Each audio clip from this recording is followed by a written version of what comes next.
Mr. Yamamura, we're so glad that you are here, and we would love to hear, I know that you received questions that were put together by one of our board members, Norm Franco. So in your presentation, if you could respond to those questions, and board members, you could have those, and the public should have access to those through the agenda as well. Mr. Yamamura? Sorry, Chair, are you going to take public testimony for, on that item first? So can we divide up the public testimony that way? You can ask for public testimony prior to each item separately. So what I suggest you do is you go ahead and ask for public testimony prior to Mr. Yamamura's presentation. And then if anybody has public testimony on that item, they can present that first, and then you go into his item. Okay, we can do that. Is there anybody in the public who has testimony on the item, which is item D, Wailuku water purchase? Yes, I do. Yes, I do. Okay, I see Mark Sheehan, Dick Mayer, Kelly King. Why don't we start with Councilmember King? Thank you, Chair. Nice to be here. I'm happy you're discussing this item. I just wanted to let you know that this item has been an issue since I've been on the council. I'm in my 4th year now. And one of the main issues that we have had in looking at this as a council is lack of information on the cost of maintenance and repair, the cost of ongoing operations. We've asked those questions, and have not gotten any information.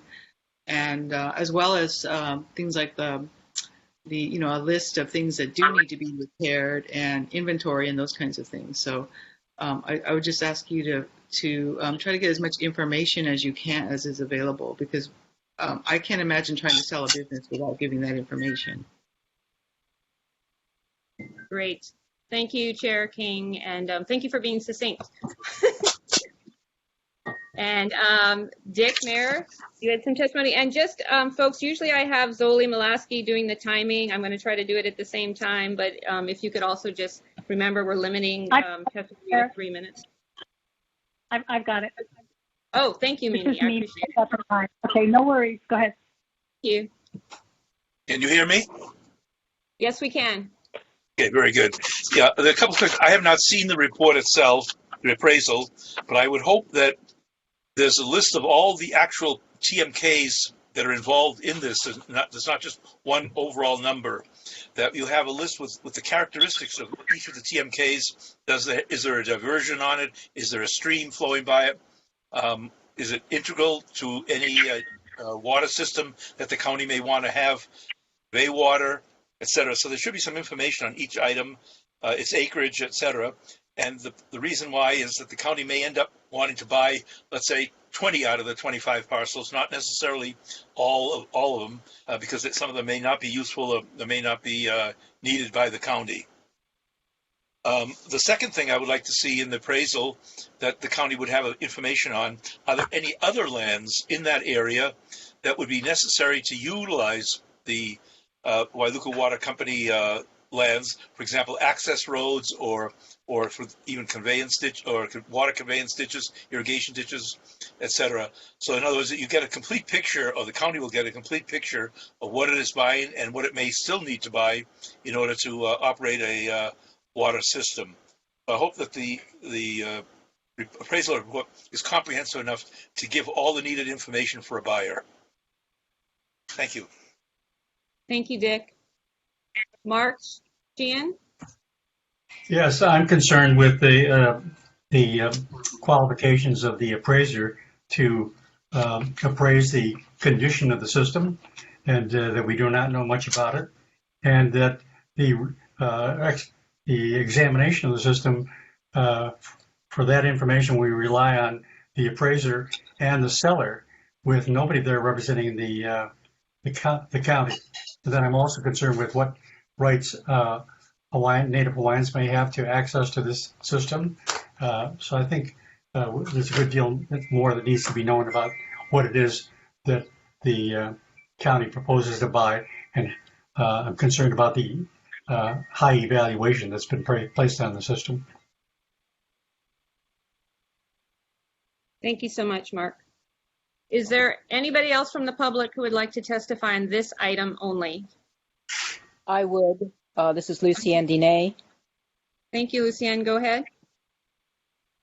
Well, this system, I've hiked a lot of this system, and the state of the system should be taken into account with the appraisal. But the system, it's my understanding, would also come with a certain number of water permits that have been applied for by Wailuku Water Company.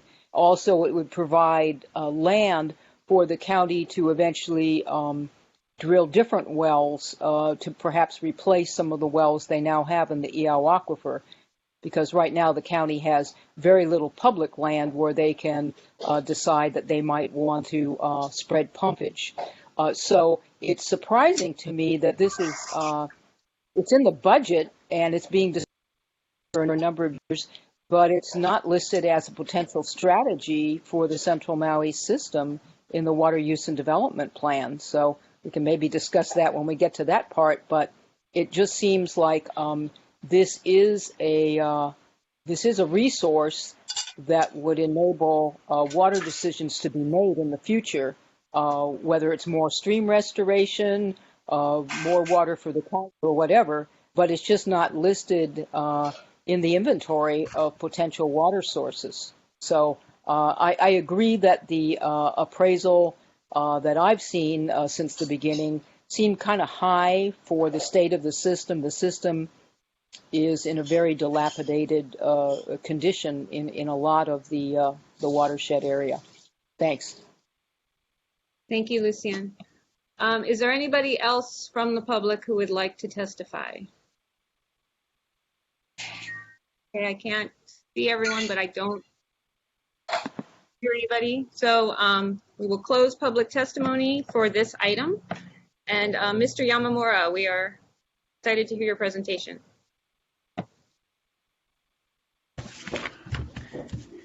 All right, Chair, Director, board members, thanks for having me. I'm not sure how you want me to proceed on this. Do you want me to just get into the questions that was posed by Mr. Franco, or how do you want to do this? Well, if you want to give just a brief background of, how you came to appraise it and just sort of, some very brief history, how we got to this place, I guess. Okay, we were retained by the mayor's office, and it was through the typical procurement process. And we had several meetings with the mayor's office and Wailuku Water Company, and we went over the scope of work, which was then agreed to by both the County of Maui as well as Wailuku Water Company. And the scope of work is what drove us as to what methodologies we applied in the appraisal.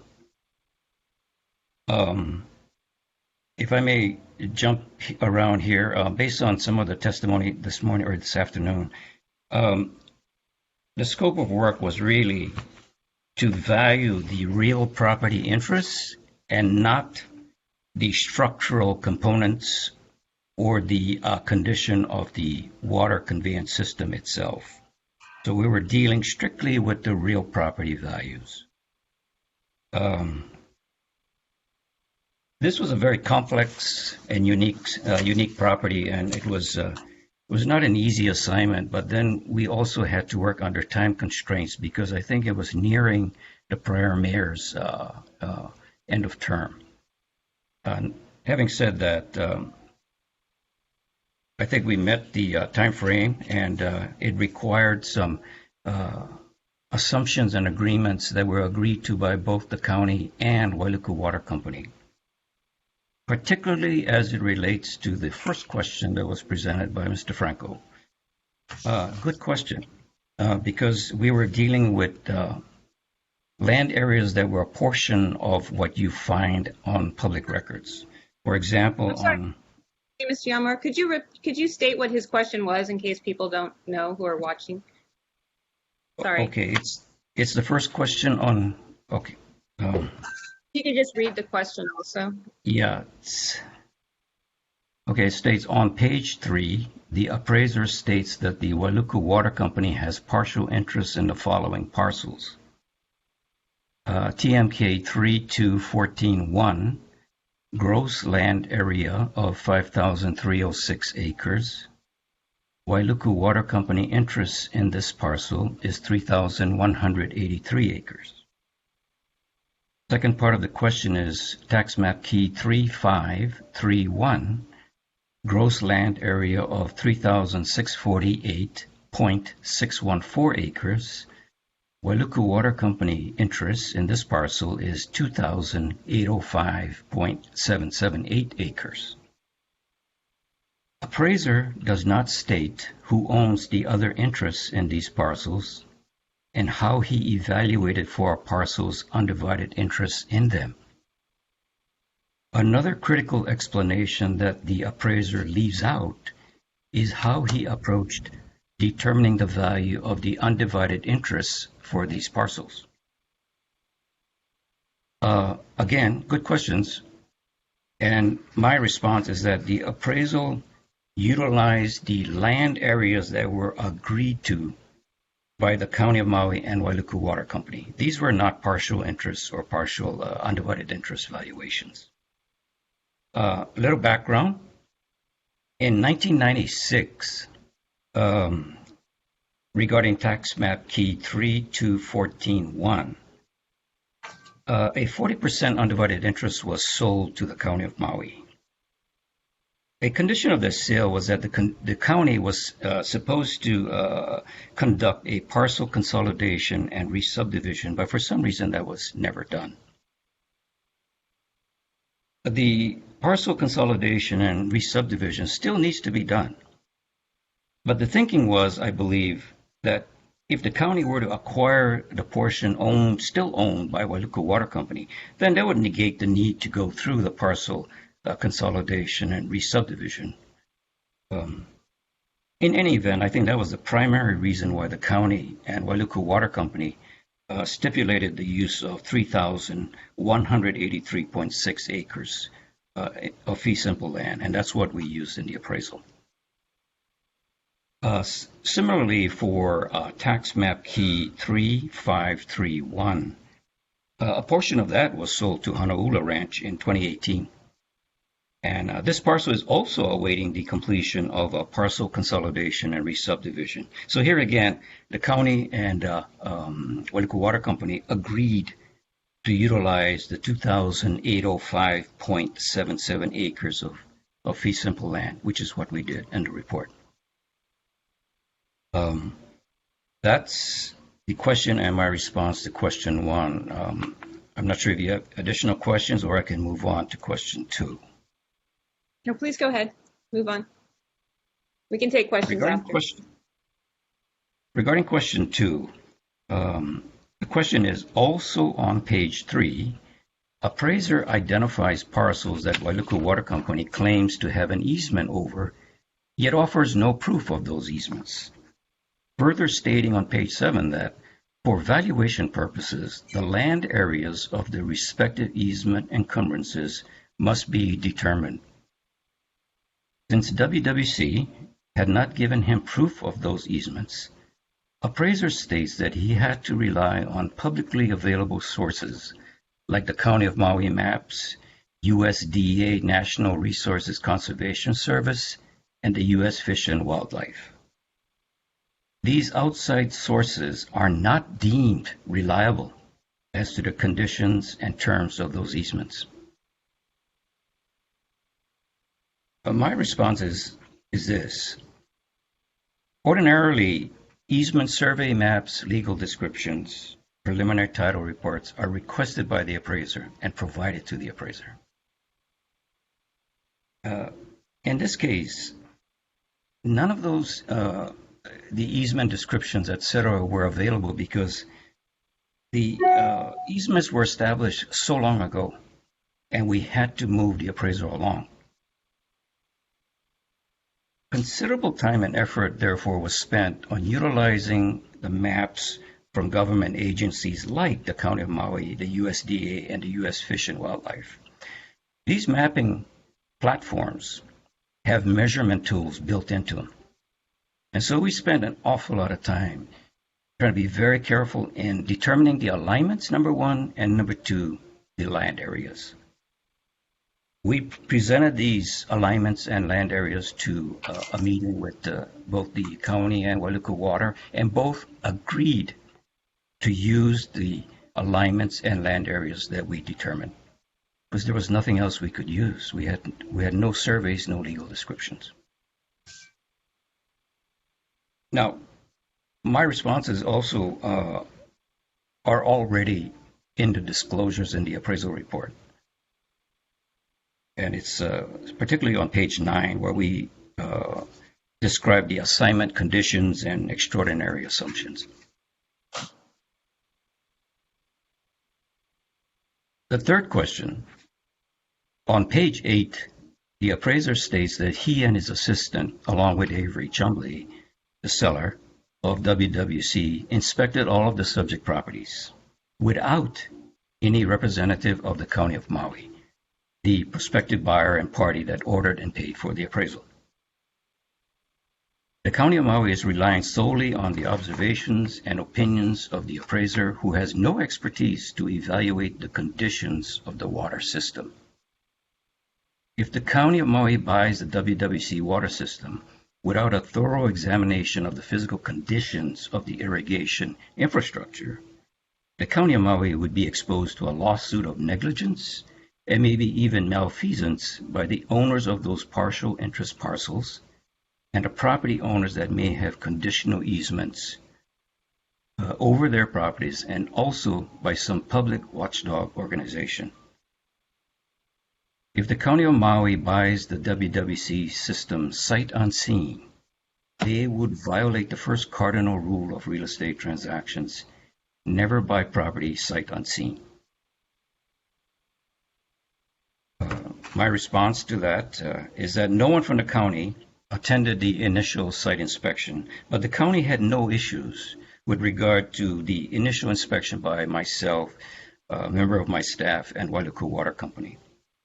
I assume that appropriate members of the county would at some point, if there was a MOU or LOI executed, that they would inspect all of the properties and the alignments, etc., as part of their due diligence.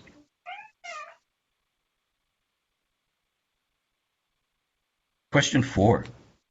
The official title of the report is Appraisal of Land and Surface Water Conveyance System of the Wailuku Water Company, LLC. The appraiser only evaluates the fee simple values of the parcels and the values of the easements without documentation of the latter. My response, as I previously mentioned, early in the appraisal process, I had requested all information available on the easements, but none were available, again, because they were executed so long ago. Again, both the county and Wailuku Water Company agreed to accept the easement delineations, alignments, and land areas that we determined based on the government maps. There's another part to the question. The appraiser provides no analysis whatsoever about the conveyance system itself. He did not seek assistance from a hydrologist nor a civil or structural engineer in order to properly evaluate the conveyance system itself. Why not? The scope of work is discussed on page 6 of the appraisal, so it's right up front. And after discussion with the county and Wailuku Water Company, it was agreed that the conveyance system dealt only with the real property interests and not the structural components of the ditch or conveyance system itself. And I even define water conveyance system on page 8 of the appraisal.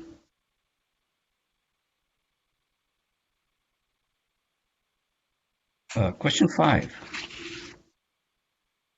In the grid section of the report, the appraiser states that he took a weighted unit value per acre or per square foot without explaining how he computed that weighted unit value. That's a good point, and only another appraiser like I would have identified this.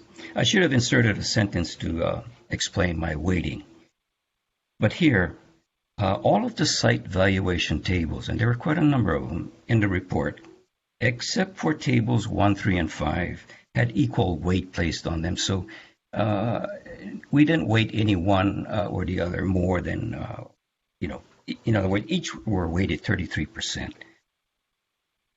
In tables 1, 3, and 5, however, 60% weight was placed on comparable 1. And the reason for that was that comparable dealt with the large acreage parcels that Wailuku Water Company owned.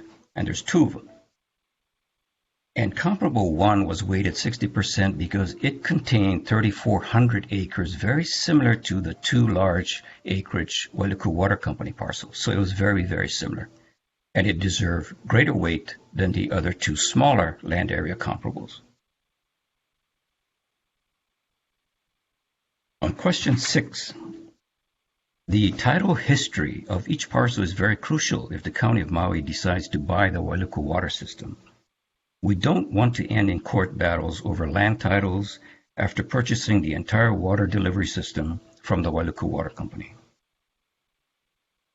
And my response is, again, current preliminary title reports were requested, but none were available.